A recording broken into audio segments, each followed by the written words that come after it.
Number 11, a winning culture is a creative culture. It's creative. It keeps asking, what's next? Here we have a 5-step creative process. 5 steps to being a more creative culture. Start with a clear mission and vision. Be absolutely sure and clear on what you're trying to do, committed to doing today, and what you're going to become in the future. Number 2, always look at your business through your customer's eyes. Really, really tough to get creative looking at the business through your eyes. What about your customer's eyes? Always look at your business through your customer's eyes. Number 3, redefine your business by how you and what you sell helps people. We went through that exercise earlier. Redefine yourself, not by what you sell, but by how you help people. Then ask, what kind of help do they need? What kind of help do they need? Create a list of all the help that your customers need in any way related to your business, to knowing about you and all that you do, to wisely choosing and effectively using what you sell, to getting the best value for their money. That's what they want to do. And having a convenient, uplifting, and stress-free experience with you. What kind of help do they need?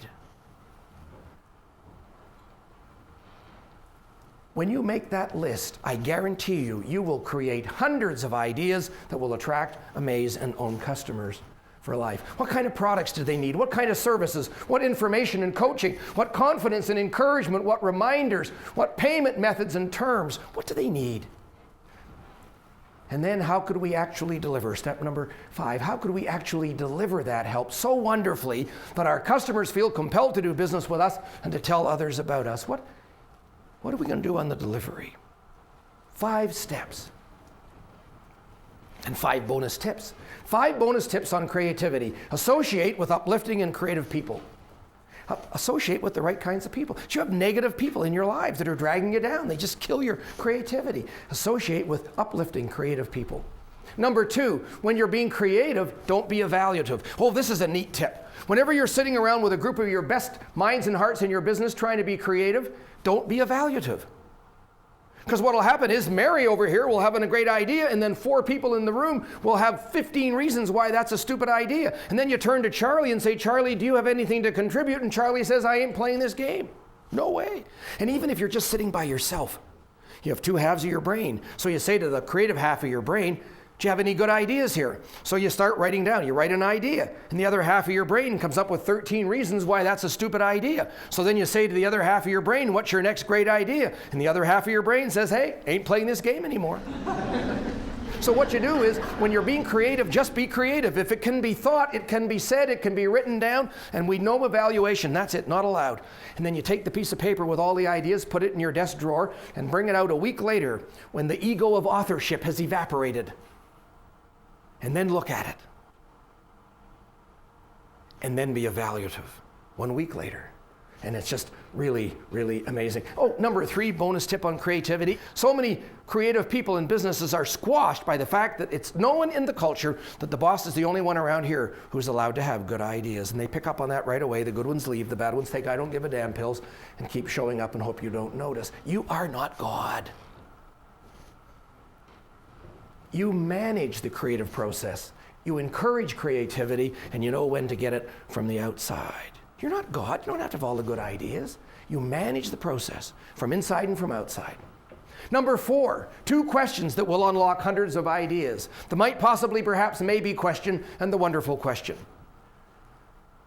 When I was trying to create an amazing ladies' clothing store, here's what I did. I sat down and I asked the might, possibly, perhaps, maybe question. Might, possibly, perhaps, maybe a customer ever be thirsty in our store? Yes.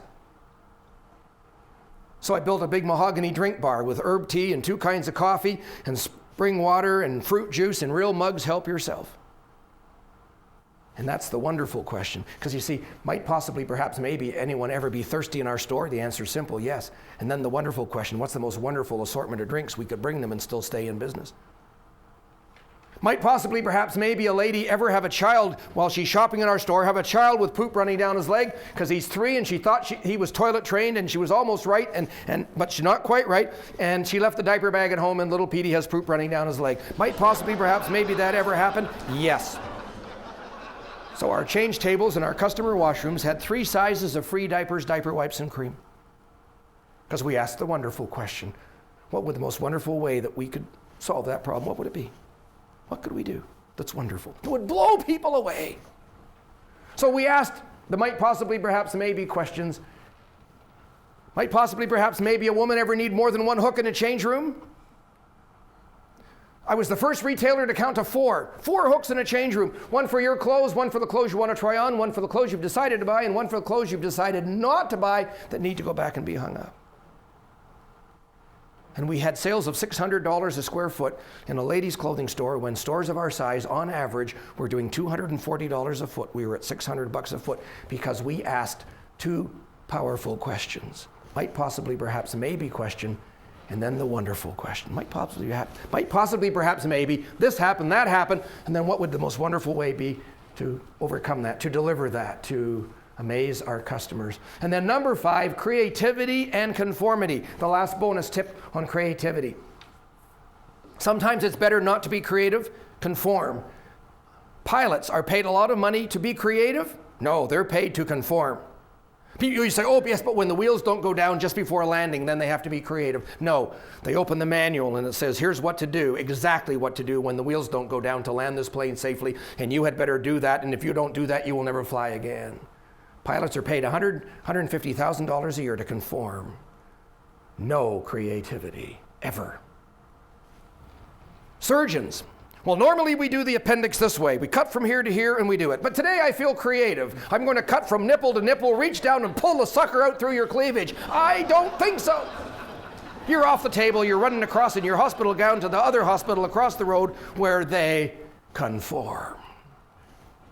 Clown divers. When I was a kid, I used to go to the CNE and the water ski show, and they had clown divers, and I thought, oh, that would be great. I'll be a clown diver someday, because you don't actually have to learn how to dive.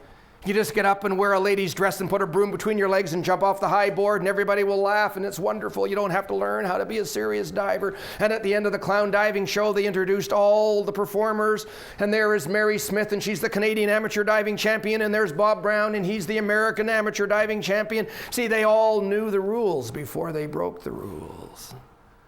Because anyone could be a clown diver once, but there are 3 shows daily. And it's about conformity. It's about knowing the process and the rules and how it works. And then if you want to break the rules, you can do so and not go to business. Business cards. I have friends who have come up with business cards that are 3 times the size of business cards. They say it's very creative. Well, yes, but where do people store them? You got to cut it down to size to fit in the little plastic windows, thereby cutting off your telephone number, your address, and your email address. I mean, that's goofy.